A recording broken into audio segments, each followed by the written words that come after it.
Excellent job there by MJ. Always hadn't had her on the show in a long time. Always like talking to her.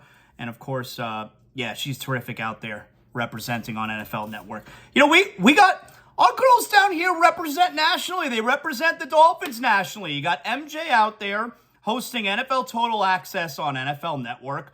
You got Joy Taylor hosting on Speak on FS1, representing the Dolphins. And how about our girl, the great Amber Wilson, who's starting her new show on January 2nd or January 3rd, the first, Monday of the new year, I guess, hosting evenings on ESPN Radio. Amber Wilson representing Miami and the Dolphins there as well. That's good stuff right there. We get well represented. By the way, if you want to check Amber out, I know she was filling in on Briny today. So you can go back after you listen to this entire podcast, ZASLOW Show 2.0, you can go and then listen to that podcast and you could hear Amber. That's a good idea. Now, before we get to big deal or not a big deal, here's what we got going on as far as the games this weekend. As far as the standings and what we're looking for. Let's go over the NFC first. So, Week 15 underway last night. 49ers win. They beat the Seahawks. Seahawks, fun season it's over now. They're 7-7. They're not going anywhere. They're gonna wind up being probably around what everyone thought they were gonna be, like an 8 or 9 win team. They've had a fun little season. They're done. Philadelphia 12-1. They're at Chicago. You gotta like their chances of continuing there. Minnesota 10-3. This is important. They're playing Indianapolis. If they don't win, San Francisco will jump them to number 2 because the 49ers are now 10-4. Tampa Bay 6-7.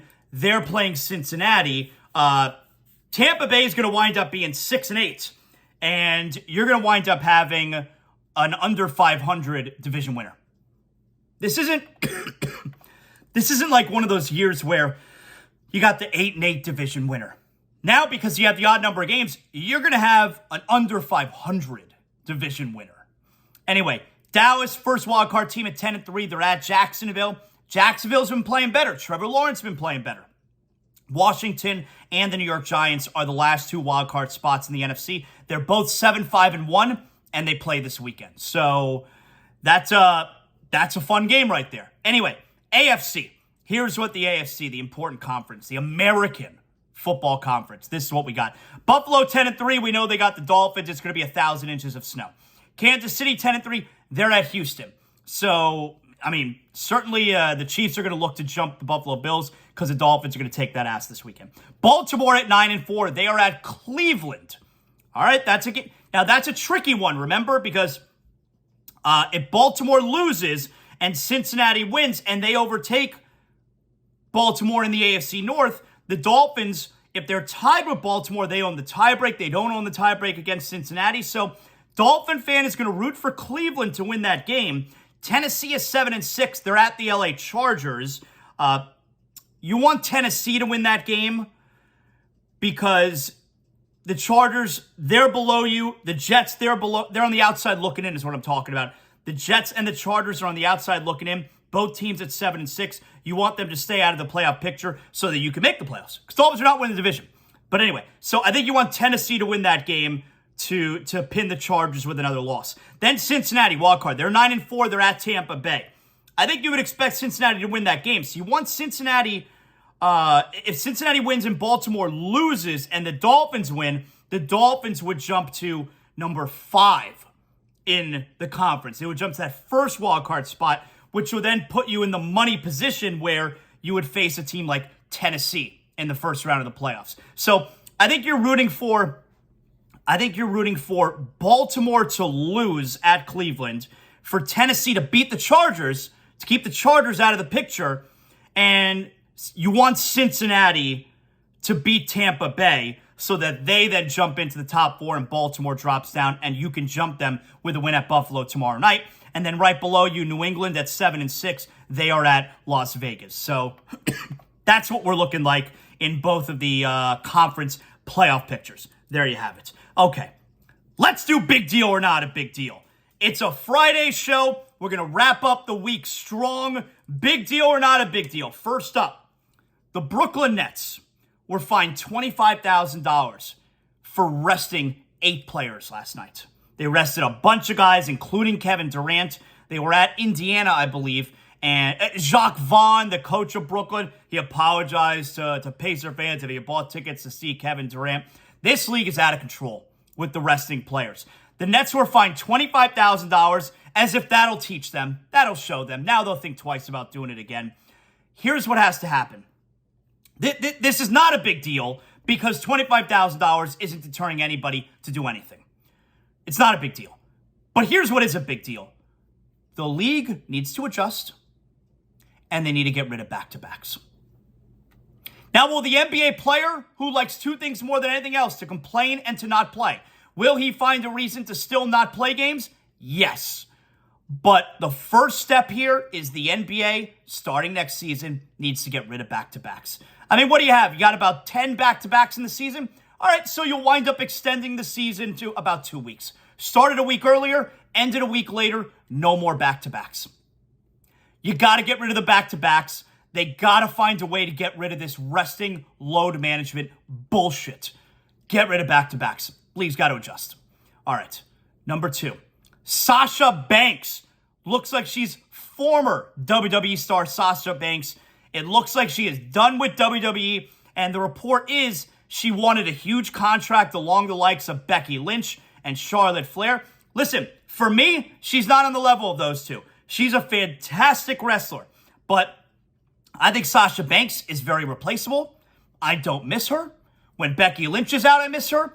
I miss Charlotte Flair very much right now. Sasha Banks is not worth the trouble. She's extra. She's extra. There's always something with Sasha Banks. So she's done with WWE. She wanted a huge contract. WWE obviously balked. To me, not a big deal. Totally replaceable. All right, number 3. Breaking news here. Mike White, New York Jets quarterback, out this weekend. That's right, out. As the doctors are not clearing him. Remember, he took that huge hit, the ribs. Zach Wilson, in. Zach Wilson is starting this weekend for the Jets.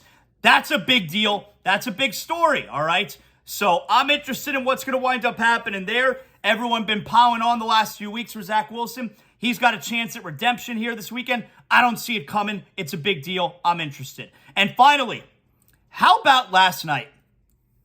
Udonis Haslem, the OG, the captain, getting the start in place of Bam Adebayo. That's right. Bam was out last night. He's got a sore ankle. He was dealing with that. And UD last night, getting his first start of the season. It's his first start in, I think, 2 years. He played 11 minutes, no points, 2 rebounds. He was 0 for 4 from the floor. That's not the big deal part. Big deal or not a big deal, Udonis Haslem got the start last night, and he is older than Rocket starters Jabari Smith Jr. and Jalen Green combined. He's older than the two of them combined. That's a big deal. I wonder if that's ever happened before. One starter on one team is older than the combined age of 2 starters on the other team. That's a big deal. Congrats to UD for getting the start last night. And that is a Friday edition of Big Deal or Not a Big Deal. Great week of shows. By the way, if you missed any interviews this week, you could obviously go back, ZASLOW Show 2.0 podcast, or you can go and watch, like, for instance, Jeremy Piven joined us a few days ago. Go to youtube.com/@ZASLOW Show. He was excellent. He was eating breakfast, getting room service in his hotel while we were talking. I'm going to see Jeremy Piven tonight. Shout out to my guy Marcos, that's right, who set it up. I told you I was going to have to miss the first half of the Dolphin game. I mean, I recorded it and then I had to watch when I got home. I had tickets for tomorrow night. We're going tonight. We did the old switcheroo. The old switcheroo is when you have tickets for the Improv on Saturday night, and then you get it changed to Friday night. That's the old switcheroo. So we're going to see Jeremy Piven tonight, and I don't have to worry about the Dolphin game tomorrow. Tomorrow is all about sports. It's all about the Heat and the Panthers and the Dolphins. That's right. We already did Big Game or Not a Big Game. If you missed it, go, rewind on the podcast, right? ZASLOW Show 2.0. I love you. Hey, like, rate, comment, do all that good stuff.